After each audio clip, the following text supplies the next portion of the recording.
Okay, so this week we are heading back to Italy and then on to Britain once again.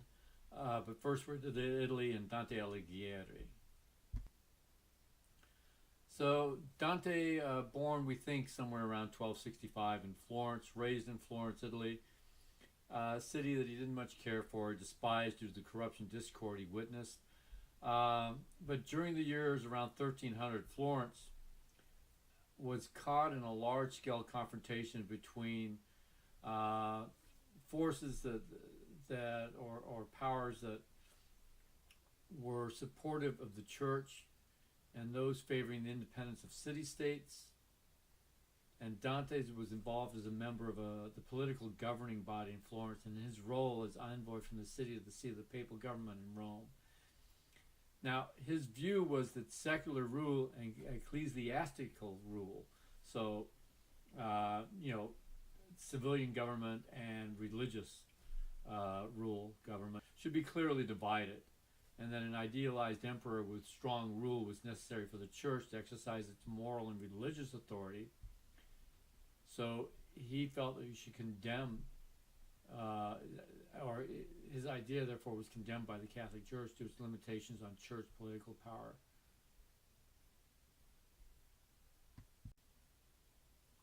Now, Florence was split into factions of Guelphs, who supported the Pope, and Ghibellines, who supported the Holy Roman Emperor. Now, Guelphs were dominant in Florence at Dante's entrance into politics when he first started doing this.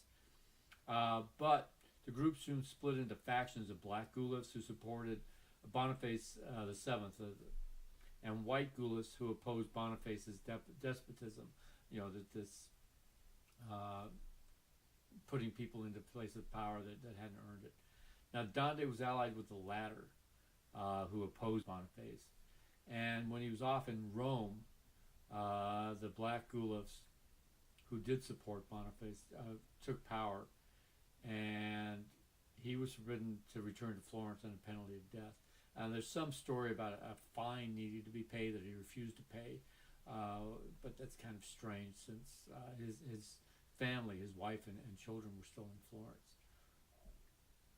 And so he would, for the next 20 years, travel around Italy and never return to Florence. Now, what we're looking at is Dante's what's now called the Divine Comedy.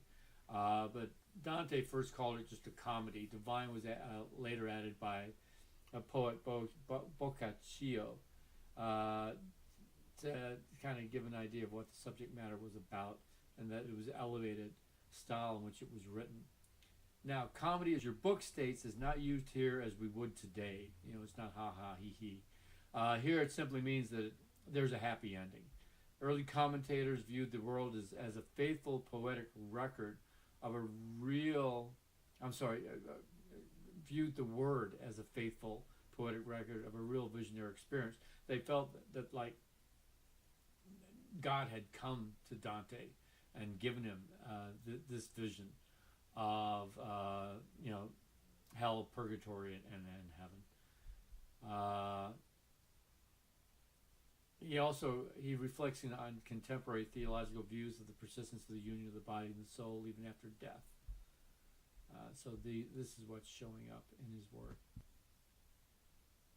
Now, what's very significant, not just for this work, but for literature in general, and this will be further propagated when we see Chaucer. But Dante composed his epic in vernacular Italian, the lingua franca, actual Italian, rather than in Latin, which is what everything had been composed in, as far as anything could be considered literature in Italy until this time. And Latin was medieval Europe's official language of literature, scholarship, also of statecraft. Dante understood that neither his characters nor the majority of his audience experienced life in Latin. That, even though it was used as an official language, people didn't speak it when they spoke on the streets or when they spoke with one another. So, since he didn't want to address only the educated and privileged who'd been able to learn Latin, he included the non-reading Italian audience who could still listen, understand, experience the narrative. Now, we spoke about epic poems prior at the beginning of the semester. I just want to reiterate now because we spoke of ancient epics earlier. This is now an updated version of the epic writing. So it's a long poem, narrates important historical cosmic events using elevated language, which is the same as with the ancient. There's a multitude of actions and a large cast of protagonists, both human and divine. There's invocation to the gods, long speeches, and repetition from a mnemonic benefit for the performer. The repetition that it allows somebody to be able to remember it a little easier. This is all prevalent within the epics. Now, the Divine Comedy is an epic, specifically what's known as a tertiary epic.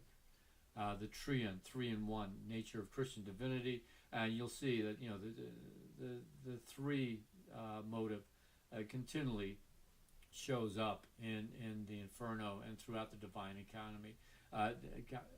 Comedy. The Father, Son, and Holy Ghost is the basis of this importance of the three, so the tertiary. And the book is broken up into three parts. There's the Inferno that we're studying, the Purgatory, and then the Heaven part, right? And so this is the basic structure and style in Dante's poem. Now, normally most poets would consider that to be sufficient, but Dante wants to instill even further echoes of the Trinity, the Holy Trinity, in every aspect of his poem. To achieve this ambitious confluence of substance and style, Dante created a terza rima, a new type of verse, and he extended the symbolism of 3 and 1 beyond these already intricate models. The Divine Comedy is comprised of 100 cantos, 33 each in the Inferno, in the Purgatory and Paradiso, which is supported by Canto 1, which introduces the work in its entirety. And like a canto is like a very short chapter. And finally, we have this figure from the anthology. It's in your book. It provides a good visual example of just how precisely conceived hell is, as it is represented in the Inferno portion of Dante's Divine Comedy. I definitely suggest that you spend a minute or two to look at the one in your book. There's various levels from the entrance in the dark wood all the way down to Satan. In between the first and last circles are a series of specific places for each type of sinner. Unfortunately, I think I'd find myself in a number of the places. I'm not sure they know where to put me. However, you've got people who were virtuous pagans, which might be what I am. And they're okay because they're virtuous. They're not in too bad a shape. They're in circle 1 of hell. But then it gets worse than those. Those who are wrathful find themselves in circle 5, while flatterers and sowers of discord will find themselves down in circle 8. So the corresponding cantos from the poem are indicated at right, which again reminds us of the organizing principle of the epic. The journey through these levels that Dante undertakes with Virgil, and the journey ultimately from hell through purgatory into paradise is an allegory for the soul's journey to God. And again, you can also look at this most definitely as one of Campbell's hero's journeys. All right, so that should give you a good background on Dante's Inferno, on Dante himself, along with what the book has to say. You should be in good shape. And then the next thing we'll look at is Chaucer's Canterbury Tales.